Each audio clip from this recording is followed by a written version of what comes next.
টানা 20 ঘন্টায় জার্নি করে আমরা কোথায় গেলাম, কি করলাম সেটা নিয়ে হচ্ছে আজকের ভিডিও। সো হ্যালো এভরিওয়ান, আসসালামু আলাইকুম, welcome to my new another blog video.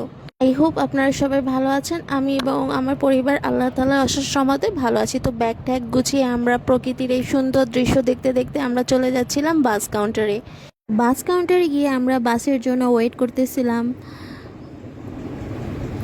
আর এই হচ্ছে আমরা দুজন একটু ভিডিও করে নিলাম আপনাদের সাথে যেন আমি শেয়ার করতে পারি। তো আপনাদের ভাইয়া বললো চলো আমরা কিছু স্ন্যাক্স আইটেম কিনি। তো এই ডিসকন আইসক্রিমটা দেখার পরে আমার তো কিনতেই হবে, আমার তো অনেক পছন্দের। তো আইসক্রিম খাচ্ছিলাম আর বাসের জন্য ওয়েট করছিলাম। প্রায় 10 থেকে 15 মিনিট ওয়েট করার পরে অবশেষে আমাদের বাস আসলো।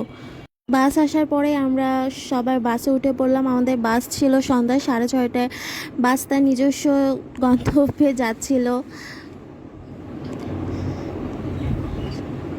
তো আমি বাসে বসে প্রচুর বোরিং ফিল করতেছিলাম। তো কি করব ভাবতে ভাবতে একটু ভিডিও করে নিলাম যাতে আপনাদের সাথে শেয়ার করতে পারি। কার কার আমার মতো বাসে উঠলে এরকম বোরিং লাগে, সময় কাটে না, তো অবশ্যই জানাবেন। তো দেখতে দেখতে পদ্মা সেতুর এই রাস্তাটা চলে আসলাম। তো আমার কাছে এই পদ্মা সেতুর এই রাস্তাটা অনেক ভালো লাগে। কার কার ভালো লাগে অবশ্যই জানাবেন।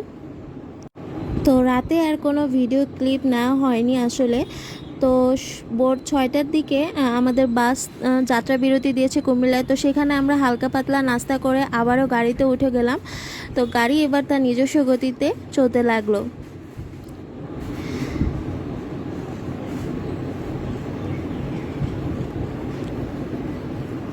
অবশেষে টানা 20 ঘন্টা জার্নি করার পরে আমরা চলে আসলাম কক্সবাজার। তো কক্সবাজারে এই সুন্দর দৃশ্য দেখার পরে আমার মধ্যে আর কোনো ক্লান্তি ভাব বা টায়ার্ড কিছুই ছিল না। আমি খুব এনজয় করতেছিলাম। তো ফ্রেশ হয়ে আমরা খেতে গেলাম। তো খাবার অর্ডার দেওয়ার পরে আমরা খাবারের জন্য কিছুক্ষণ ওয়েট করলাম। তো এই সময় আমি কিছু ভিডিও ক্লিপ নিয়েছিলাম যাতে আপনাদের সাথে আমি সেটা শেয়ার করতে পারি।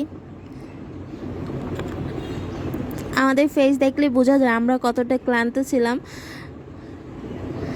তো অবশেষে আমাদের খাবার চলে আসলো। আমরা অর্ডার দিয়েছিলাম শুটকি ভর্তা, গরু মাংস ভুনা, পাতলা ডাল।